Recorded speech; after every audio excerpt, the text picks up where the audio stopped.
Hello everyone, जय हिंद। तो देखिए, अक्टूबर मंथली में अभी तक हम लोगों ने 4 पार्ट डिस्कस कर लिए थे और चौथे पार्ट को मैंने क्वेश्चन नंबर 110 में छोड़ा था, क्योंकि यहाँ ऑप्शन हरियाणा लिखा हुआ था। मैंने कहा था पंजाब लिख करके मैं दूंगी।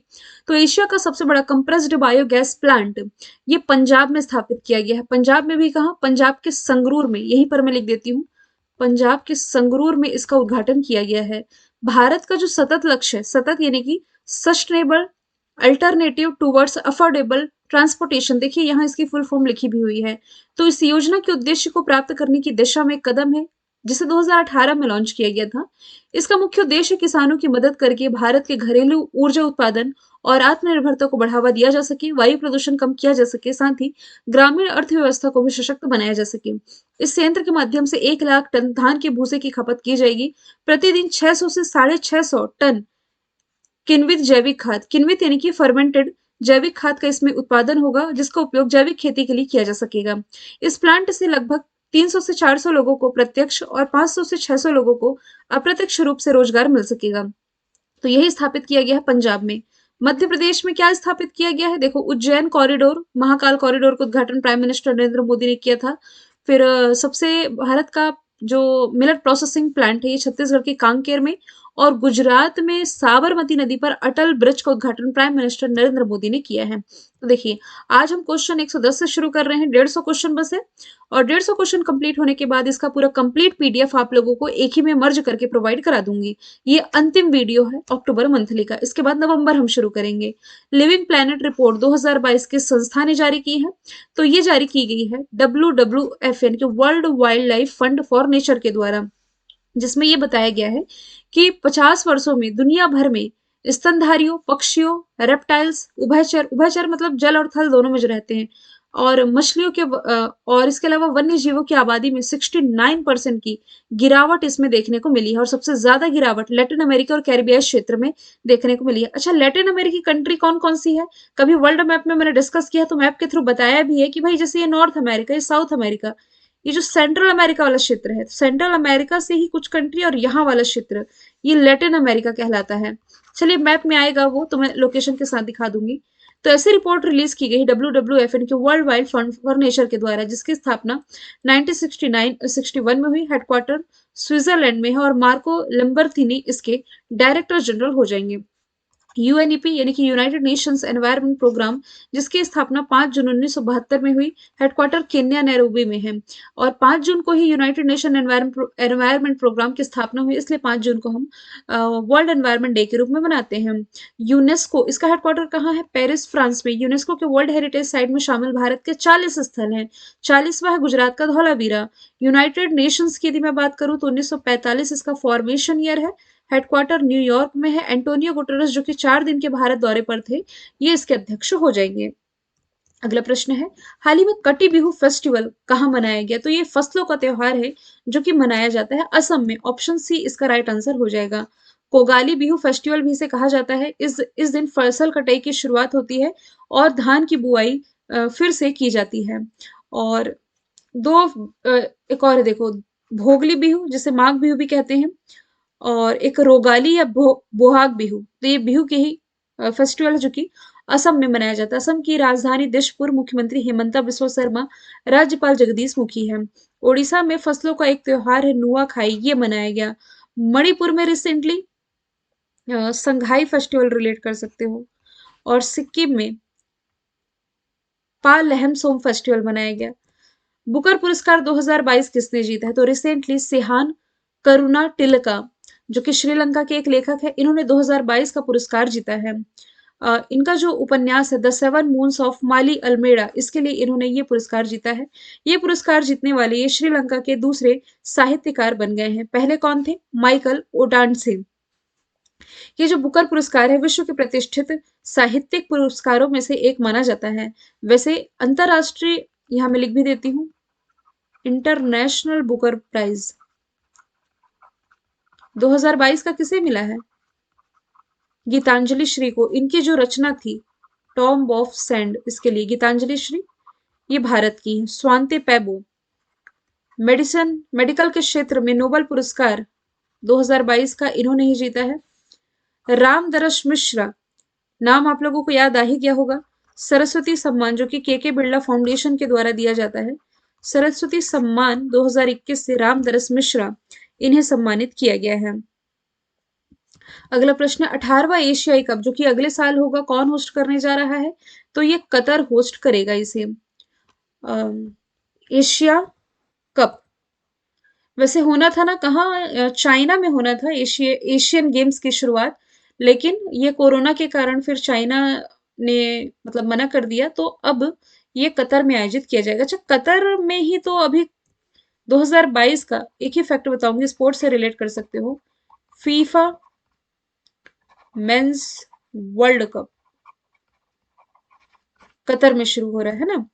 ऑस्ट्रेलिया ऑस्ट्रेलिया में भी T20 वर्ल्ड कप पुरुषों का संपन्न हुआ। विनर कौन थी? इंग्लैंड पाकिस्तान को हरा करके। भारत अगले साल ICC men's world cup host करेगी 2023 का। और जापान तो समर ओलंपिक होस्ट कर चुका है, टोक्यो 2020 हुआ है, 2021 में था। गरीबी सूचकांक जो है रिसेंटली किसने जारी किया है?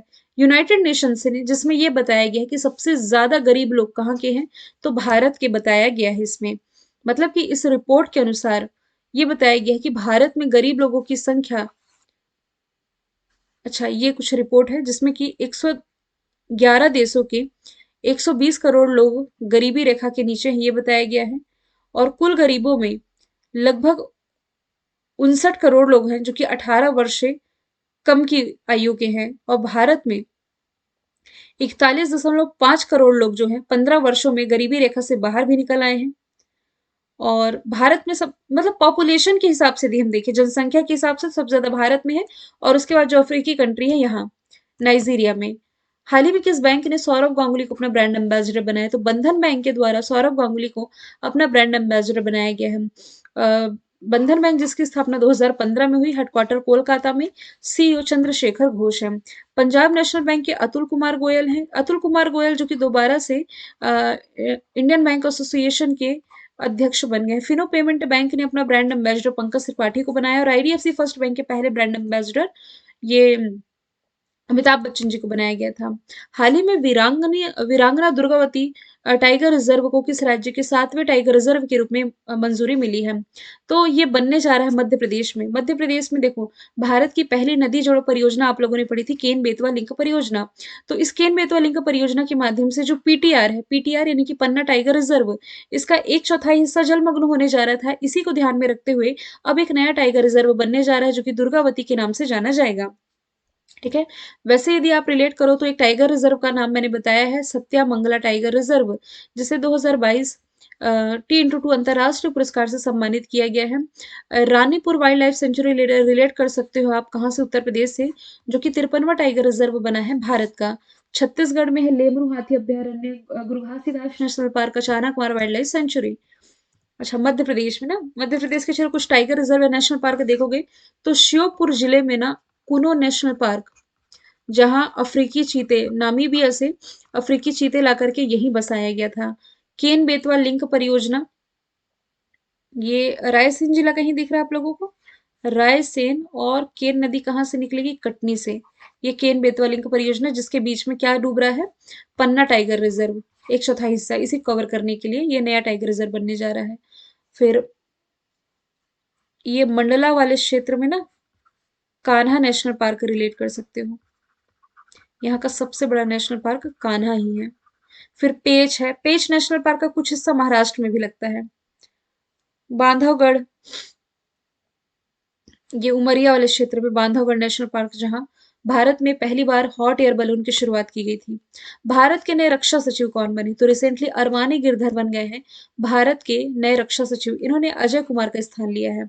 और राजस्व विभाग में भी नई नियुक्ति की गई, राजस्व सचिव के रूप में संजय मल्होत्रा की नियुक्ति की गई है। भारती दास ये भारत की क्या बनी है? CGA, controller general of accountants.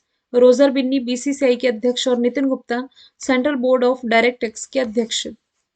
अगला प्रश्न, कांग्रेस पार्टी के नए अध्यक्ष कौन बने हैं? रिसेंटली जो मल्लिकार्जुन खड़गे हैं ये बने कांग्रेस पार्टी के अध्यक्ष। इन्होंने शशि थरूर को हरा करके कांग्रेस अध्यक्ष पद का चुनाव जीता है। ये कांग्रेस के वर्तमान और 98वें क्रम के अध्यक्ष हैं।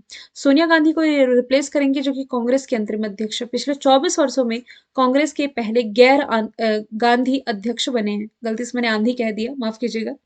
ठीक है, और ये राज्यसभा के विपक्ष के नेता भी रह चुके हैं। भारतीय राष्ट्रीय कांग्रेस की स्थापना 1885 में हुई। व्योमेश चंद्र बनर्जी कांग्रेस के पहले अध्यक्ष थे। अभी 17वीं लोकसभा चल रही है जिसके अध्यक्ष ओम प्रकाश बिरला जी हैं। जगदीप धनखड़ ये तो हमारे प्रेजेंट टाइम में उपराष्ट्रपति वाइस प्रेसिडेंट बन गए हैं। अगला प्रश्न है, हाल ही में शुरू की गई प्रधानमंत्री भारतीय जन उर्वरक योजना किस केंद्रीय मंत्रालय से संबंधित है? तो ये संबंधित है रसायन और उर्वरक मंत्रालय से।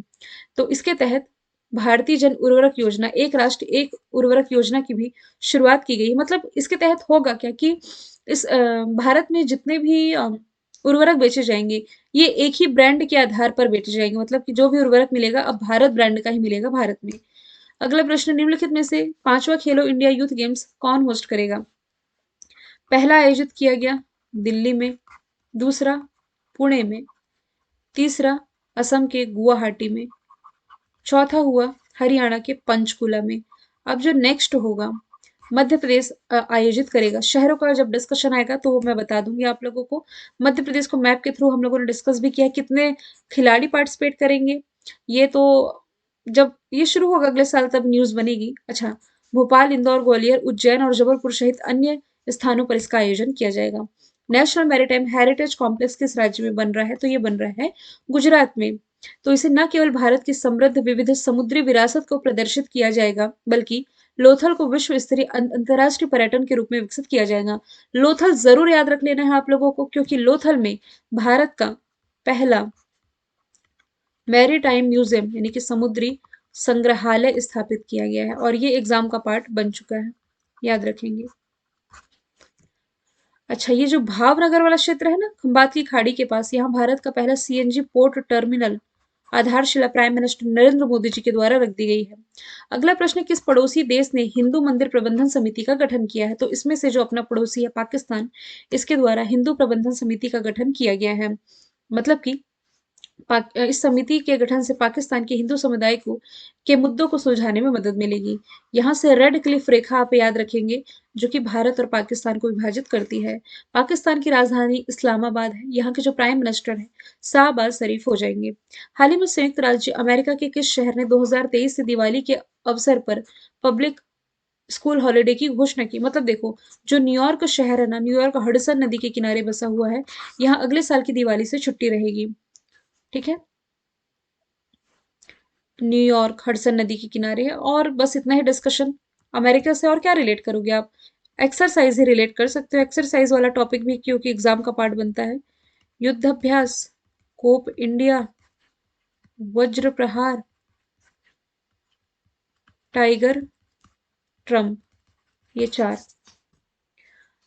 ह्यूरन रिपोर्ट के अनुसार भारत के सबसे उदार व्यक्ति कौन बने? तो शिव नाडार, नाम जरूर सुना होगा, जो कि एससीएल हिंदुस्तान कंप्यूटर लिमिटेड के संस्थापक हैं। परोपकारी सूची में इन्हें पहले स्थान पर रखा गया है। इसमें अजीम प्रेम जी दूसरे स्थान पर है और गौतम अडानी तीसरे स्थान पर, अरे माफ कीजिएगा, गौतम अडानी इसमें 7वें स्थान पर है। अगला प्रश्न है, हाल ही में किसके द्वारा ग्लोबल पुलिस मेटावर्स लॉन्च किया गया? तो रिसेंटली जो इंटरपोल है, इंटरपोल यानी कि इंटरनेशनल पुलिस ऑर्गेनाइजेशन, जो कि दुनिया का सबसे बड़ा पुलिस संगठन है, इसी की 90वीं बैठक अभी हाल ही में दिल्ली में आयोजित की गई थी। इसी के मौके पर मेटावर्स लॉन्च किया गया है। इसकी मदद से होगा क्या कि इंटरपोल के जितने भी सदस्य हैं इसके मुख्यालय से सीधा जुड़ सकेंगे और किसी भी इंटरनेशनल मुद्दे से जुड़ी कोई भी जानकारी ये शेयर कर सकेंगे। इंटरपोल का हेडक्वार्टर लियोन फ्रांस में है। नीति आयोग के उपाध्यक्ष सुमन बेरी, सीईओ परमेश्वरन अय्यर है। संयुक्त राष्ट्र के महासचिव हो जाएंगे एंटोनियो गुटेरेस और आईएमएफ के मुख्य अर्थशास्त्री रिसेंटली पियरे ओरिवेंचस बने हैं। अगला प्रश्न है, किस भारतीय क्रांतिकारी एवं शहीद वीरांगना को 160 साल के बाद ग्वालियर के राजमहल में प्रतिष्ठा मिली है? तो Rani Laxmibai, option number A right answer होगा। इन्हें 160 वर्ष बाद सिंधिया राजवंश के राजमहल में एक महान योद्धा के रूप में मान्यता मिल गई है। रानी लक्ष्मीबाई का जन्म वाराणसी में हुआ, मृत्यु हुई ग्वालियर में और तात्या टोपे के साथ इन्होंने मेरठ के किले पर कब्जा किया था। रानी झांसी समुद्री राष्ट्रीय उद्यान ये अंडमान निकोबार द्वीप समूह में स्थित है। एफएटीएफ इनकी फाइनेंशियल एक्शन टास्क फोर्स ने 4 साल बाद ग्रे लिस्ट से हटा दिया है अपने ही देश, अपने पड़ोसी देश पाकिस्तान को, है ना। जो G7 कंट्रीज है, यानी कि ग्रुप ऑफ 7 कंट्रीज, इनके द्वारा 1989 में इसकी स्थापना की गई थी, किसकी, फाइनेंशियल एक्शन टास्क फोर्स की, जो कि मनी लॉन्ड्रिंग या टेरर फंडिंग जैसे जिनके वित्त पोषण करने वाले देशों पर निगरानी रखने का कार्य करता है। इसके अध्यक्ष ना टी राजा कुमार है, याद रखेंगे। तो इसी एफएटीएफ के द्वारा अभी हाल ही में 4 साल बाद ग्रे लिस्ट से पाकिस्तान को हटा दिया गया है। अभी पाकिस्तान की लोकेशन और डिटेल मैंने बताई ही थी। टाइगर ट्रंप, जस्ट मैंने बताया कि भारत और भारत और अमेरिका के बीच में होने वाली एक्सरसाइज है। और भारत चाइना के बीच में हैंड इन हैंड आप रिलेट कर सकते हो। भारत फ्रांस के बीच में शक्ति वरुण गरुण, देखिए वरुण गरुण, केवल गरुण लिखा है तो भारत फ्रांस, यदि गरुण शक्ति लिख दिया गया ना तो ये भारत की इंडोनेशिया के साथ होने वाली एक्सरसाइज है, और केवल शक्ति लिखा है तो ये फ्रांस है। अगला प्रश्न है, चक्रवात सितरंग किस क्षेत्र में बन रहा है, तो ये बंगाल की खाड़ी वाले क्षेत्र में अक्टूबर में चर्चा में आया था ना, ये बे ऑफ बंगाल वाले क्षेत्र में बन रहा है। इस चक्रवात का नामकरण थाईलैंड ने दिया है। 2018 के बाद, तितली के बाद इस क्षेत्र में बनने वाला ये पहला चक्रवात है। और अरेबियन सी में एक चक्रवात मैंने याद कराया था आप लोगों को, शाहीन नाम दिया था कतर ने, और यहाँ एक गुलाब याद कराया था जिसका नामकरण पाकिस्तान ने दिया था। हाल ही में किस शहर में रेड लाइट ऑन गाड़ी ऑफ अभियान फिर से शुरू किया गया है, तो पोल्यूशन को कम करने के लिए दिल्ली में फिर से रेड लाइट ऑन गाड़ी ऑफ अभियान की शुरुआत कर दी गई है। यहाँ प्रदूषण को नियंत्रित करने के लिए ऑड इवन पहल भी चर्चा में थी, स्वच्छ दिल्ली पहल भी चर्चा में थी। वृक्षारोपण नीति लागू करने वाला पहला राज्य है। सीसीटीवी से निगरानी रखने के मामले में दुनिया में टॉप पर है। रिसेंटली यहाँ प्रधानमंत्री संग्रहालय का उद्घाटन, इंटरनेशनल सोलर अलायंस की 5वीं बैठक और इंटरपोल की 90वीं बैठक, ये सभी दिल्ली में ही संपन्न हुई है। ब्रिटेन के नए प्रधानमंत्री कौन बने हैं, तो देखो लिज ट्रस केवल 7 हफ्ते के लिए थी, इसके बाद इन्होंने इस्तीफा दिया, और फिर ऋषि सुनक भारतीय मूल के हैं जो कि ब्रिटेन के प्राइम मिनिस्टर बन गए हैं। ठीक है। और ये यूके के प्राइम मिनिस्टर बनने वाले एशियाई मूल के पहले व्यक्ति हो जाएंगे। ब्रिटेन की लोकेशन ये कुछ यहाँ है यूके के मैप में, जिसकी capital London, currency pound sterling है। क्लाइमेट इमरजेंसी लागू करने वाला ये पहला देश है। 2030 तक ये ऐसा पहला देश बन जाएगा दुनिया का जहां पूरी तरह से पेट्रोल डीजल कारें ये बंद हो जाएंगी, पूरी तरह से ई व्हीकल चलेगी। रिसेंटली यहाँ की जो महारानी जी थी एलिजाबेथ द्वितीय, उनका निधन हुआ। अगला प्रश्न है, हाल ही में किस शहर में दिवाली के मौके पर 15,76,000 दिए जला करके Guinness book of world record में अपना नाम दर्ज कराया, तो भगवान श्री राम की जो नगरी है अयोध्या में 15,76,000 दिए जलाए गए। अयोध्या जो कि सरयू नदी के किनारे बसा हुआ है, वैसे जलाए गए थे यहाँ 17 लाख दिए, लेकिन उन दियों को काउंट किया गया जो कि 5 मिनट या उससे अधिक समय तक जलते रहे, तो 5 मिनट या उससे अधिक समय तक 15,76,000 दिए जलते रहे, और अयोध्या ने एक नया वर्ल्ड रिकॉर्ड सेट कर लिया है। उज्जैन बसा हुआ शिप्रा नदी के किनारे जहां महाकाल लोक का उद्घाटन किया गया। अयोध्या सरयू नदी के किनारे बसा हुआ है। इंदौर ये खान नदी के किनारे बसा हुआ है। और दिल्ली दिल्ली ये बसा हुआ है यमुना नदी के किनारे। अगला प्रश्न है, फीफा महिला वर्ल्ड कप 2023 का शुभंकर जो कि तजुनी, इसका अनावरण किसने किया है, तो देखो फीफा वुमेन्स वर्ल्ड कप 2023 दो कंट्री मिलकर होस्ट करेंगी, ऑस्ट्रेलिया और न्यूजीलैंड, तो दोनों ने नहीं मिल करके इसे लॉन्च किया है। फीफा यानी कि फेडरेशन इंटरनेशनल फुटबॉल एसोसिएशन, 1904 में स्थापना, ज्यूरिख स्विट्जरलैंड में हेडक्वार्टर, ज्ञानी इन्फेनिटो अध्यक्ष। यहाँ से एक चीज मैं बता दूं कि फीफा मेंस वर्ल्ड कप बता ही चुकी हूँ 2022 वाला कतर होस्ट कर रहा है। ये ऑस्ट्रेलिया है, ऑसिनेशिया वाले क्षेत्र में। ये न्यूजीलैंड है। ऑस्ट्रेलिया की capital Canberra, currency dollar, prime minister Anthony Albanese है। न्यूजीलैंड की capital Wellington, currency dollar, prime minister Jessica Ardern हो जाएंगे। हाल ही में किसने अक्टूबर 2022 में फूड कैटेगरी में सबसे लोकप्रिय जीआई का अवार्ड जीता है, तो इसमें से जो हैदराबादी हलीम है इसने फूड कैटेगरी में सबसे लोकप्रिय जीआई का अवार्ड जीता है। जीआई टैग यानी कि जियोग्राफिकल इंडिकेशन टैग किसी भी प्रोडक्ट को मिला है तो 10 साल के लिए वैलिड रहता है, फिर से इसे रिन्यू कराना पड़ता है। यानी कि एक उस प्रोडक्ट को एक पहचान मिल जाती है, लोगों में डिमांड बढ़ जाती है। जर्दालू आम, ये बिहार का है जिसे जीआई टैग मिला। चिन्नौर चावल मध्य प्रदेश के बालाघाट का है। गुच्छी मशरूम ये जम्मू कश्मीर का है। 36,000 रुपए प्रति किलोग्राम में बिका था, इसलिए चर्चे में रहा था। अगला प्रश्न है, किस अभिनेता को मरणोपरांत कर्नाटक का जो हाईएस्ट सिविल ऑनर है, कर्नाटक रत्न से सम्मानित किया गया? तो 1 नवंबर को पुनीत राजकुमार, जिनका पिछले साल निधन हुआ था, इन्हें कर्नाटक रत्न अवार्ड से सम्मानित किया गया। और ये अवार्ड पाने वाले ये 10वें व्यक्ति हैं। इरफान खान मरणोपरांत, अच्छा, जितने भी आपको ऑप्शन में दिख रहे हैं ना, सभी दिवंगत अभिनेता हैं। From dependence to self reliance किताब किसने लिखी है? ये लिखी गई है आरबीआई के पूर्व गवर्नर विमल जालान के द्वारा। ठीक है, भारत के विकास पथ का एक स्टॉक टेकिंग है ये। Shashi Tharoor, era of darkness किताब रिलेट कर सकते हो आप। वरिष्ठ कांग्रेस नेता जिन्हें हाल ही में फ्रांस के हाईएस्ट सिविल ऑनर से सम्मानित किया गया। Tomb of sand, Geetanjali Shree की रचना, जिसके लिए इन्हें अंतर्राष्ट्रीय बुकर पुरस्कार मिला। लाल सलाम, स्मृति ईरानी जी का पहला उपन्यास। प्रधानमंत्री आवास योजना शहरी पुरस्कार में किस राज्य ने पहला स्थान प्राप्त किया है? तो उत्तर प्रदेश ने इसमें पहला स्थान प्राप्त किया है। इसके बाद दूसरे स्थान पर मध्य प्रदेश, तीसरे स्थान पर तमिलनाडु रहा। इस योजना का मुख्य उद्देश्य है कि सभी को घर प्रोवाइड कराना। इसके लिए सरकार 20 लाख घरों का निर्माण कराएगी, जिसमें कि 18 लाख झुग्गी झोपड़ियां वाले इलाकों में, बाकी 2 लाख शहर के गरीब इलाकों में इसका निर्माण किया जाना है।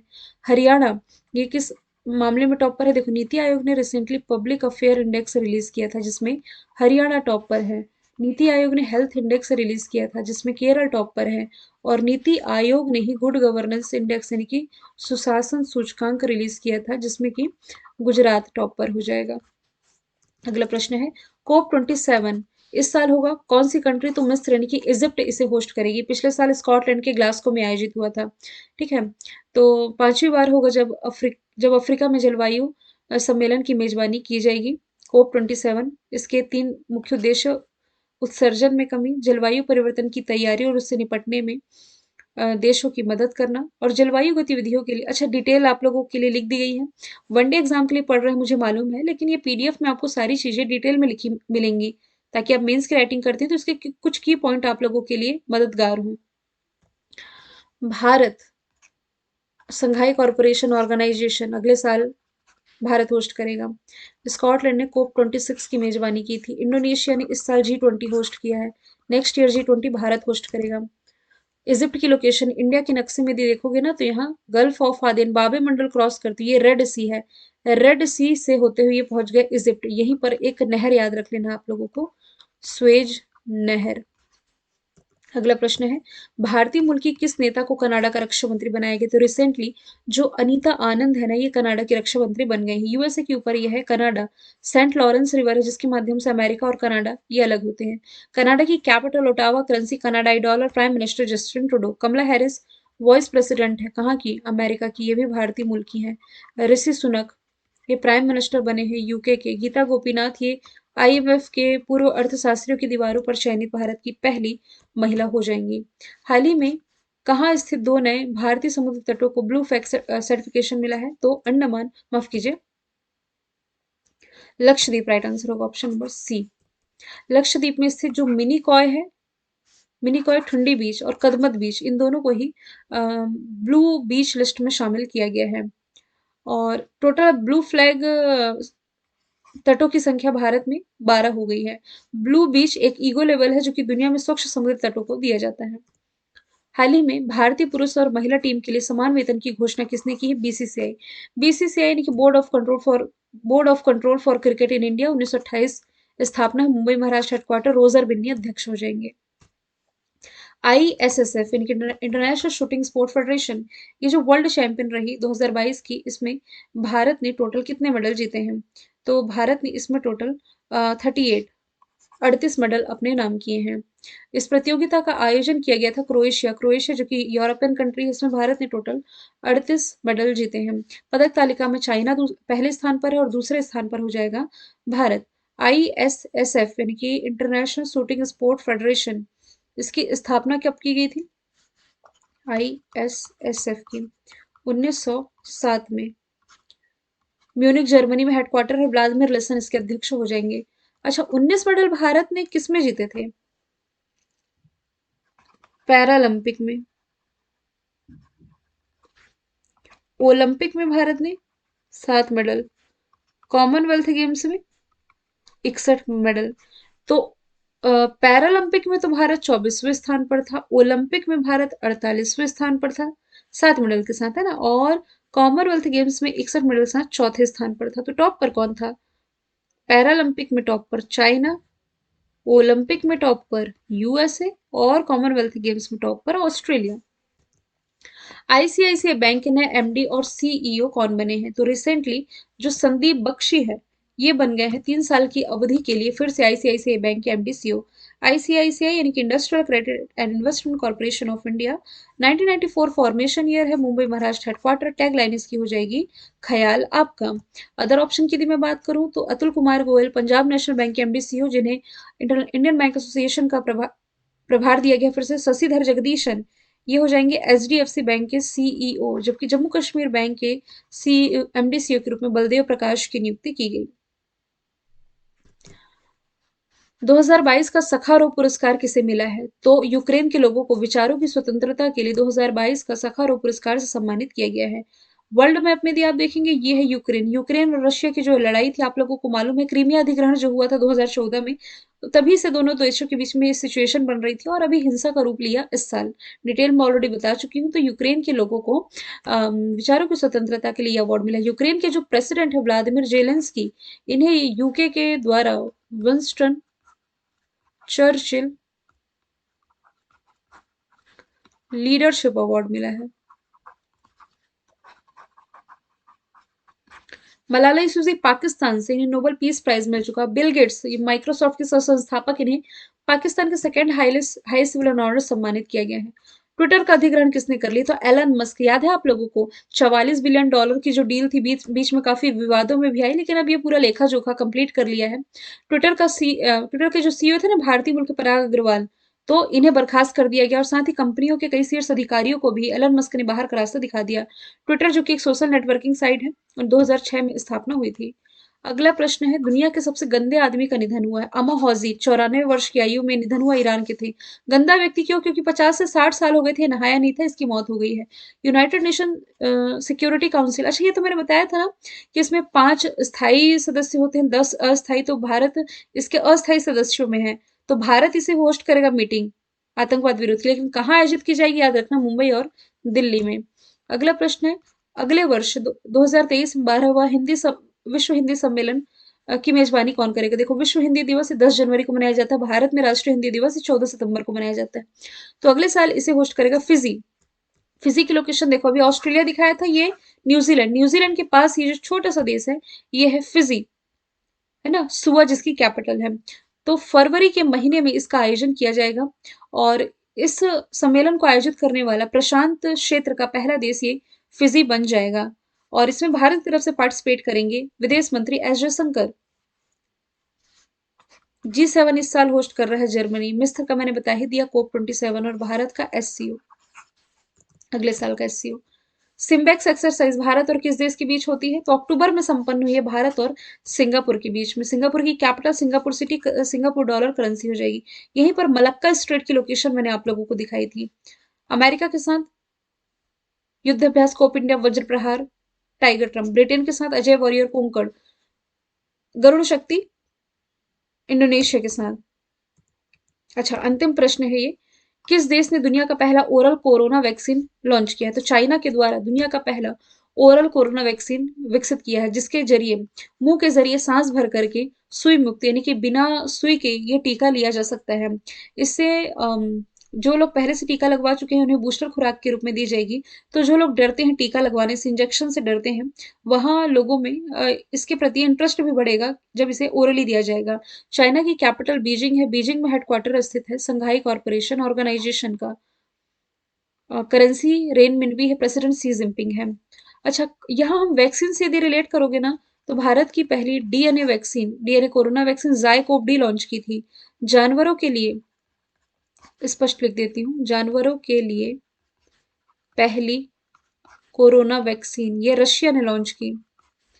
और प्लांट बेस पहली वैक्सीन कोरोना की ये कनाडा ने विकसित की थी, तो सभी आप रिलेट कर सकते हो। तो यहाँ से आप लोगों का अक्टूबर मंथली कंप्लीट होता है। कल से नवंबर हम शुरू कर देंगे। नवंबर 4 पार्ट में कवर करेंगे वीकली लेते हुए। मिलेंगे फिर नेक्स्ट वीडियो के साथ। Thank you so much.